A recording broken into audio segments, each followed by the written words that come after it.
when you first started, what's the biggest mistake you made? What was the big thing you had to correct? What did you do wrong when you started trying to make disciples in Croatia? You are always pushed, like, get to the gospel, get to the gospel. You just like, so you're hitting people right up front. So immediately, what are you doing? Well, I'm helping people go to heaven or something like that, you know? But which is the culture, you can't say that here. You cannot say that. Oh, now he's doing some disciple making. He has a Christian and he's talking to a Christian and he's uploading information into this Christian's brain. But then I see this other piece of Joe's life. I've seen you walking the neighborhoods, hanging out with people in the community, just getting to be friends with people in the gymnasiums and on the basketball courts. This is not about you right now, but well, that was really, really nice, Joe. By the way, what did you say?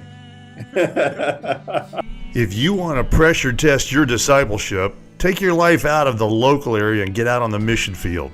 That's what we're going to explore today on the Disciple Dilemma. Hello, everyone. I'm Dennis Allen, along with Raymond Monroe, and today we're talking with Dr. Josip Debeljuh. Josip's coming to us live from Zagreb, Croatia, where he and his wife Kelly and 5 kids are helping people in that culture come to know Christ. They work with Global Outreach and the Church of Brook Hills. Dr. Joe is a basketball jock, and he's also got a D-Min from Midwestern Baptist Theological Seminary. Joe's fluent not only in his Baltic native language he grew up in, but also in English and Spanish, where he's got great impact in ministry with people in the Mexican, Spanish, and Latin American communities. Let's talk about the challenges of being a missionary and a disciple and some of the lessons Joe has learned, good and bad, communicating with people in other cultures. I'm so proud of my friend Joe. I'm really looking forward to this interview. Here we go. Folks, welcome to the Disciple Dilemma, and I've got 2 of my mentors on the screen today, and we're going to have a great conversation. One of them is coming to you from Chicago, and one of them is coming from Zagreb. And if you don't know where Zagreb is, let me just make this point. As a mission field, I just don't think it qualifies as a mission field. It's a beautiful place. It's a wonderful place, both the people, the scenery, the ethos there. As we think about discipleship in the West versus discipleship in the Eastern European world, Central European world, and discipleship in Latin America. Dr. Joe W., welcome to the Disciple Dilemma, and thanks for being with us today. It's great to be with you guys. Thank you for having me on. Raymond, here we go. Let's have some fun with this. What thoughts do you have as we think about Western discipleship today, Ray? What kind of stuff is running in your head about what kind of a world we're living in? I think the big challenge is the one that you identify in the book, that we've reduced discipleship to evangelism because Jesus is coming back any day and we don't need to worry about the world we live in. And as you point out, discipleship is really about all of life, our core identity in Christ. So how do we move within the Christian community from the idea that discipleship is Bible studies and small groups to it's how I live my life every day? It's Monday as well as Sunday. Joe, I got to start out, Joe, just saying I love your bookshelf. I especially love, just right over your right shoulder, your choice of books up there. Just saying.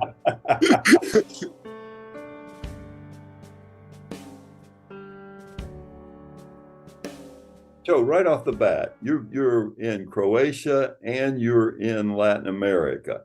How much of what Dennis does in the Disciple Dilemma applies to those other mission fields? Are they completely different? Are we dealing with a unique circumstance in North America, or is that something that you face in Croatia and you've seen in Latin America? I mean, the discipleship is needed globally because it's a Jesus idea. It's not a one country or one culture idea. So the cultures are different, but the need and the challenges are the same.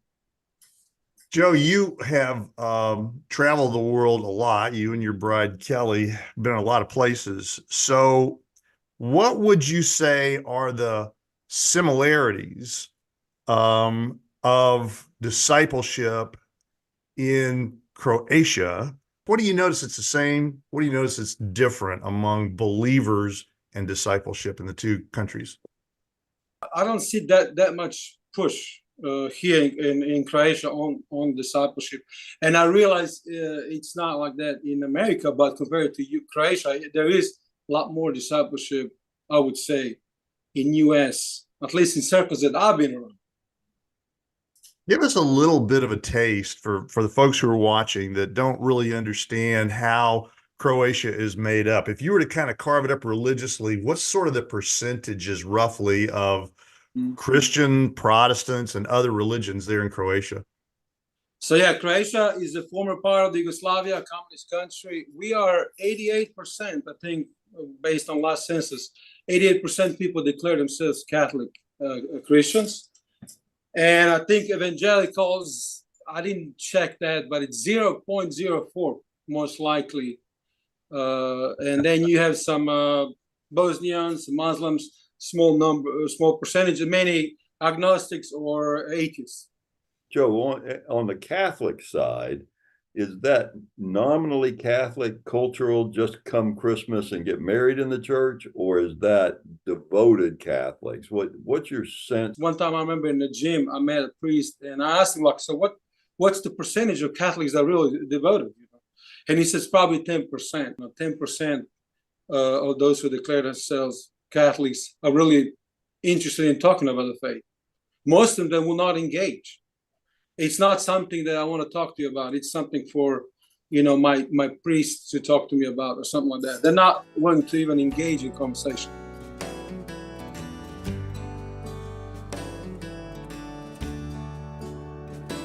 What was when you first started, what's the biggest mistake you made? What was the big thing you had to correct? What did you do wrong when you started trying to make disciples in Croatia? When I was trained, and I find my training evangelism the best trainings I ever had, evangelism explosion. But you're always pushed, like, get to the gospel. You just so you're hitting people right up front. So immediately, what are you doing? Well, I'm helping people go to heaven or something like that, But which is culturally, you can't say that here. You cannot say that. So you've got a very, very private personality in terms of religion in Croatia, right?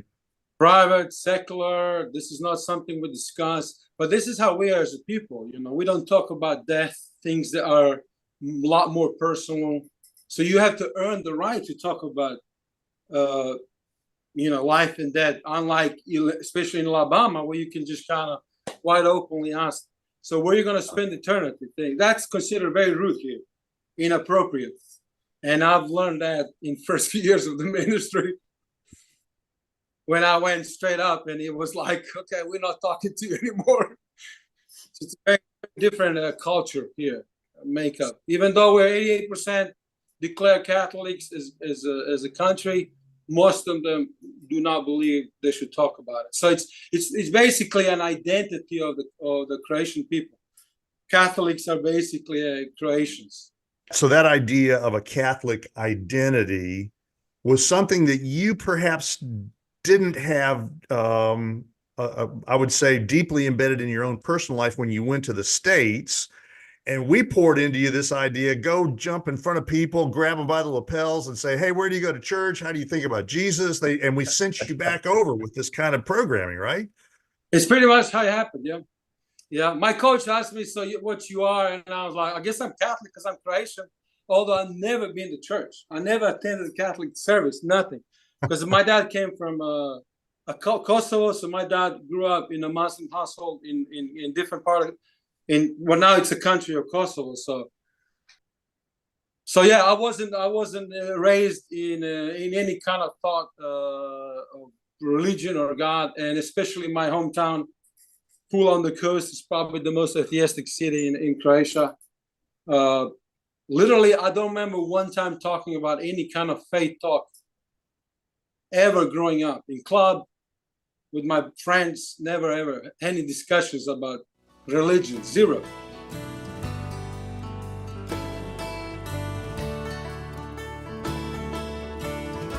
Well, I want to probe that strategy in just a moment, but one of the things that I've watched you do over the years is you are out there among people. I've watched you not only in the classic way that you might think of a missionary. I've seen you behind the pulpit. You've been preaching. You preach whether it's in Spanish, which you're fluent in, or you're in Croatia, or you're in America. I've seen you preach in all these places. That's sort of a classic place. I'm preaching the intellectual good news of the gospel of Jesus Christ. Great. But I've also seen Joe, who is involved deeply in churches and connecting one-on-one with some of the people who are believers already there. And that's what I think a lot of American Christians would think about is, oh, now he's doing some disciple making. He has a Christian and he's talking to a Christian and he's uploading information into this Christian's brain. But then I see this other piece of Joe's life. I've seen you walking the neighborhoods, hanging out with people in the community, just getting to be friends with people in the gymnasiums and on the basketball courts. Tell us more about that, because I have a suspicion that American Christianity is becoming more like Zagreb's Christianity. In other words, it's my private business, stay out of my life. How did you adapt to be able to start engaging with people in the agenda of making disciples? Well, I'm still work in progress, Dennis, on that end. But I try to be proactive, although it's challenging to meet new people. Personally, I've always been an athlete, sports guy, so I go to gym and I work out and I try to meet people there. But lately, I have not been as aggressive as in the past, intentional. So I do want to be more intentional on that. But I'm looking for avenues to connect with people. So I was trained in U.S., going to college, playing basketball, working on campus. Later on, that I was always shy, although I was always a leader in the team and stuff like that, but not like a vocal guy. And but I was trained to talk, to initiate conversations. So that helped me here in Croatia, and it's still helping me, because I see all through relationships. I see all through engagement, and maybe I'm sometimes too transparent. Sometimes it hurts me because Zagreb is becoming less and less. It's becoming more and more like a Western side of the world.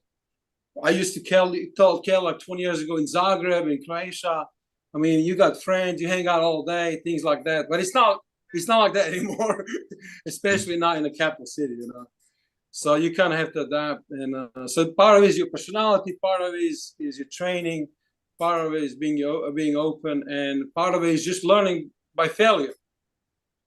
Learning that this is not going to work here, But there's all the other side. You could become desensitized to any kind of proactive, intentional making disciples. And if you're only waiting, nothing's going to happen. Good. So as a disciple maker, which I know is at your heart, what is it you kind of do between, 6 a.m. and midnight when you're not doing stuff with the family? What do you do around Zagreb that is helping to advance your view of what you're called to be about? Whatever gifting that you have, or like a skill, maybe. Like I was a basketball player, so when I came here, I immediately played for the club locally. Then I ended up being a head coach here in the local club, so they gave me opportunity to connect with the guys. I still hang out with the guys every Friday night. We've been friends for 15 years. There's 10, 15 guys that we meet. Some I meet one-on-one. We got a grill party once a year, things like that. And then other relationships in a church, within the local church, or believers that I know. I reach out on daily basis to somebody, like, let's meet, let's grab a coffee. Our coffee here is a little different than your coffee in US. So it's just, and I have to be on it, because I have to admit that the more I'm in this culture and the less you're around people who are intentional, you become more like that. So I'm realizing that over last couple of years, that I need to be more intentional and have a strategy to make disciples, which is a big word in the US. We don't like to use these things here. But if you don't have any strategy, like, how are you going to meet anybody? Because people don't say hi here.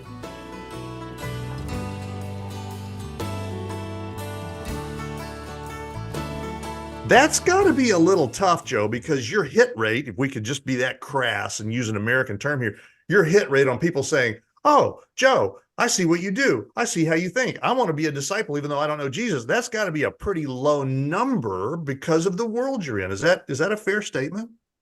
Yeah, it's definitely a challenge. Yeah, yeah, definitely. Yeah, there's not many people that want to be disciples within the church, or they. But this is a global issue, actually. That the younger believers they did not ask to be discipled. So, older believers, it's our responsibility to initiate these conversations. In my opinion, I've been thinking about it a lot.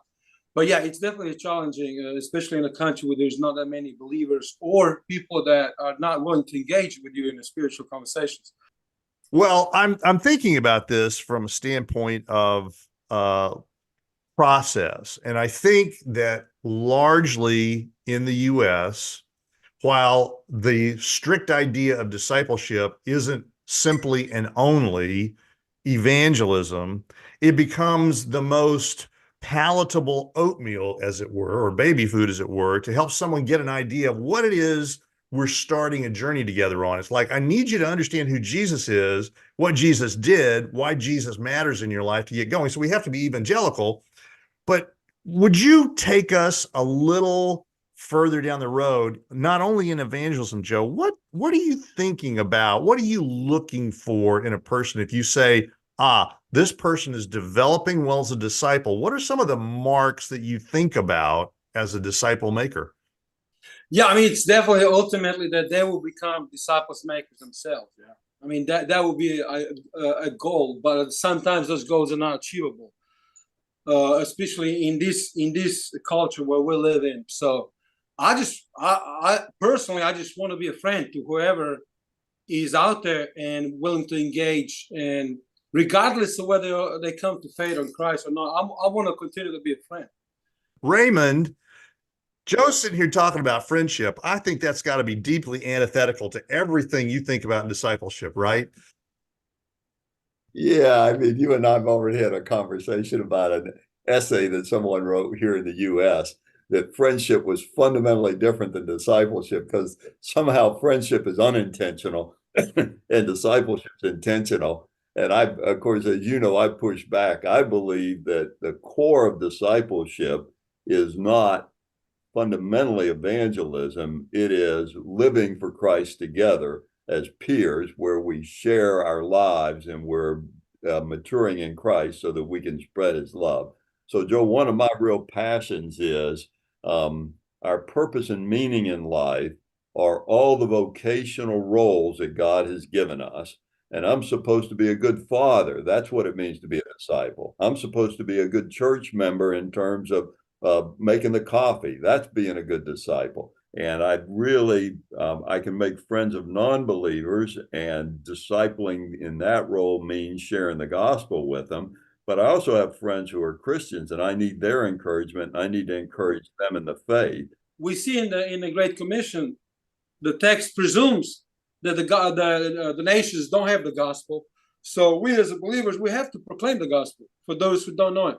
How we do it, that's different. We do it all different ways. I mean, the gospel is the gospel. I'm saying how we do it is different, but it's there too. We need to proclaim the gospel, right? I look at it, every relationship different. Yeah. In my relationship, whether it's non-believers or believers, it's all about that relationship, the unique relationship that I have with that person, individual person. If they are more open then or less open, it all depends on that relationship. And of course, one of the things you mentioned the Great Commission, somehow we reduce that to conversion, which is not in there. We're supposed to give them a new identity by baptizing them so that their whole sense of who they are is following Christ. And then the main task we have is teaching them to keep his commandments. And so really, we tend to stop doing discipleship at the very point that Jesus tells us what it is, of teaching them to keep his commandments.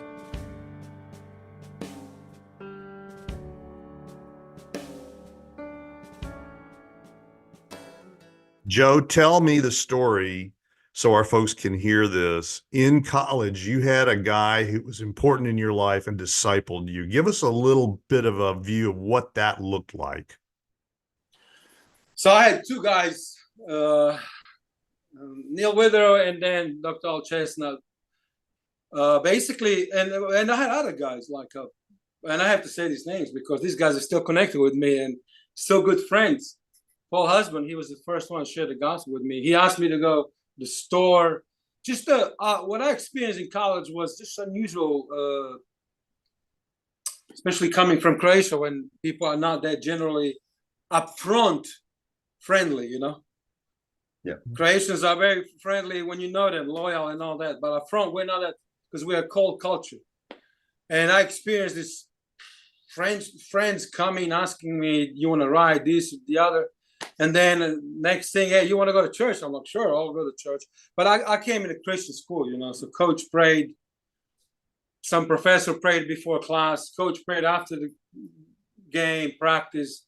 So it was kind of becoming more normal. But what I've seen is I've seen people being very different. And that attracted me, you know. And then I started meeting with my friend Neil Sam and then Al, who was and still is an elder at First Pres in Jackson, and just being patient with me, because I didn't want to get up, I didn't want to go to Bible study at 7 o'clock in the morning. So it was a long process for me. It wasn't like I was on fire for the Lord in college. I was not, but people invested. They stood. How do you say? Stuck with me. They stay stuck with me. Stuck with you. They stuck with me, and then kind of my faith really took off when I joined a church. So these relationships, which also provided learning, but primarily relationships, have continued on. You've still got these people in your life. Yeah. This summer went to see Paul Husband, his family, then Al Chestnut, of course, and Betsy. We stayed in touch, and then Neil and his wife Marty. Saw them all this just last summer, and then some other guys that my friend Tim Sensing, and then David Horner, basketball guys that we stayed in touch. And then you came along, Dennis. You came along. Oh no!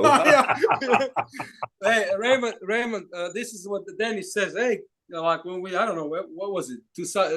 You met me before, but 2017, you asked me like, Josip, I want to stay connected, and I told you like you can stay as much as you want, because I've heard people telling me they want to stay connected, but then they would just kind of drift, you know. So I appreciate you, Dennis, and I don't know if I can talk about you here, but just the relationship. You got kind of goof off a little bit. Is that the good word? Goofy. But yeah. You, Dennis and Ray, you know that Dennis knows what does it mean to make disciples. And I've learned a lot from you, Dennis. How to be a good asking good questions and then follow-up questions and good listener. I told one time Kelly, Dennis is the best listener I've ever heard. Sorry. I have to. So.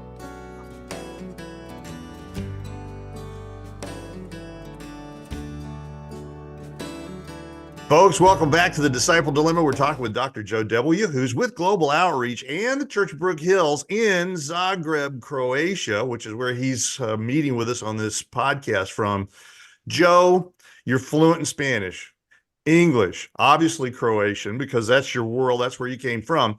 What's the difference that you sense in the Roman Catholic Latino world, which is predominantly Roman Catholic, versus your Croatian experience and your U.S. experience? What are some of the contrasts there? A lot of it's cultural, you know. So the way people communicate, and it took me a while to understand that, but, you know, like Europeans are cold, cold nature.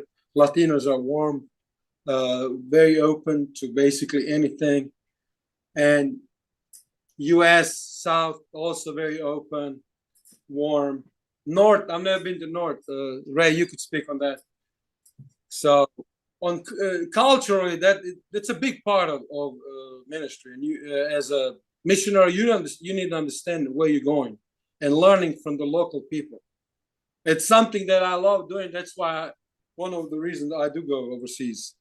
I'm really fascinated with the role of a missionary because I think there are some tensions, some contravening pressures that pull on you. So, for example, I just wonder if among friends of yours who are missionaries, do you feel the pressure sometimes to notch the gun belt and tell your sponsors, okay, this is how many people have come to Jesus? Is that a pressure that distracts sometimes from the work as a disciple maker? How does that pressure fit in your world?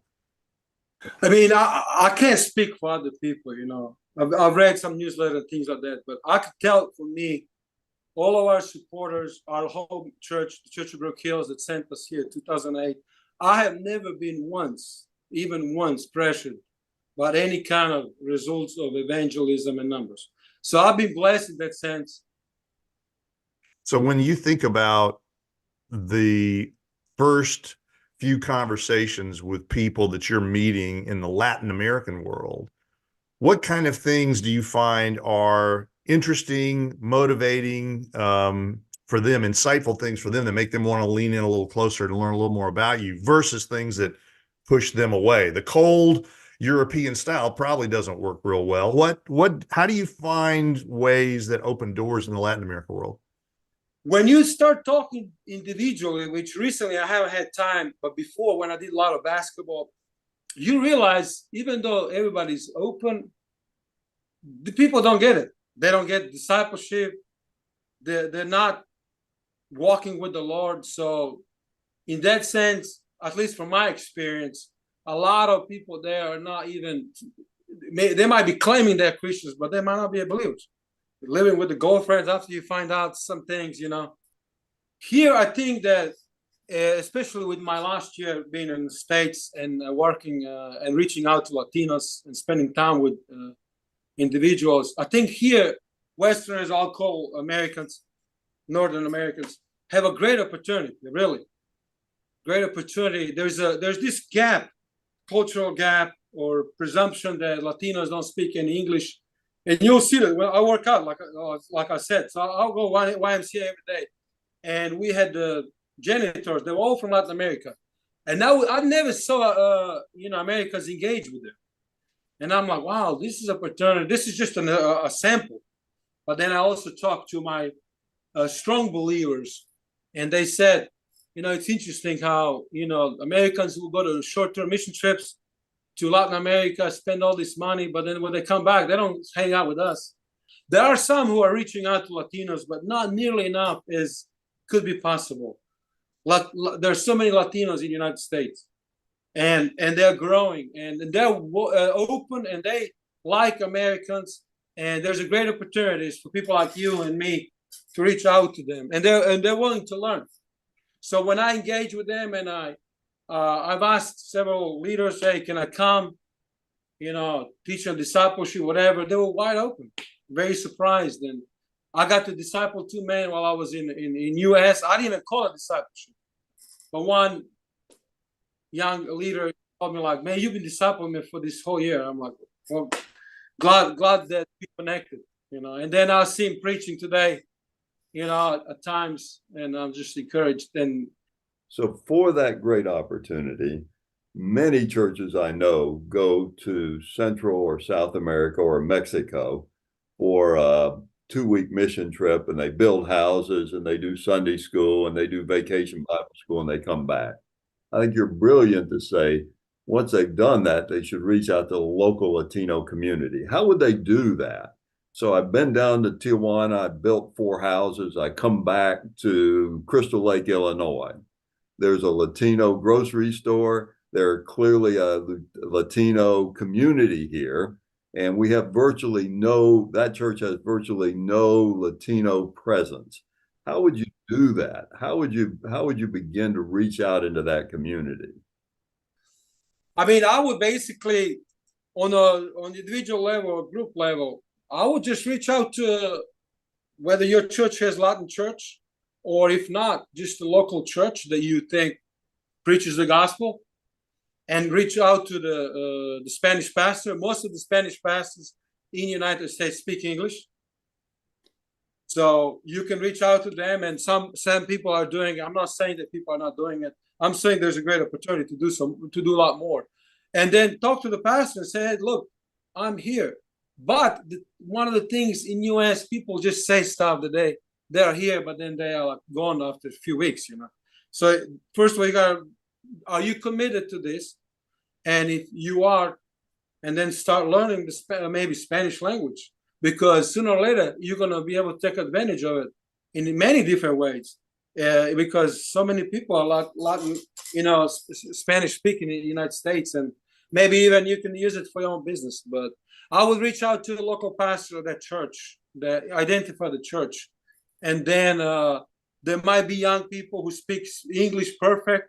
And if you're into disciple making, you want to mentor young men or women, if you're a lady, there's plenty of opportunities. Latin church where people, the pastor, if he trusts you and if you connected well, you could disciple these people in English, because young people, Spanish people speak English.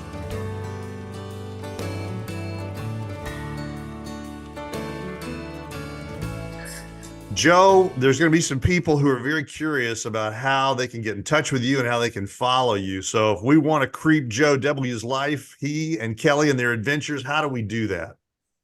I guess the best way to find us is at globaloutreach.org. Over there, there's a contact there. There's an email, I guess, email Josip Debeljuh. You can. Folks, you're seeing both Joe's website where you talk about global outreach. You'll see that here on the screen as we're talking, and then Joe's email is going to come up as well in case you want to follow up more. And I'm just going to encourage everybody, if you are a believer in Christ and you're really interested in discipleship, you ought to take the pilgrimage to Zagreb and get a day or two with the Debeljuh family and watch what's going on there. It's fantastic. Dr. Joe Debeljuh, thank you for joining us today on the Disciple Dilemma. It's been a pleasure. It's been a pleasure.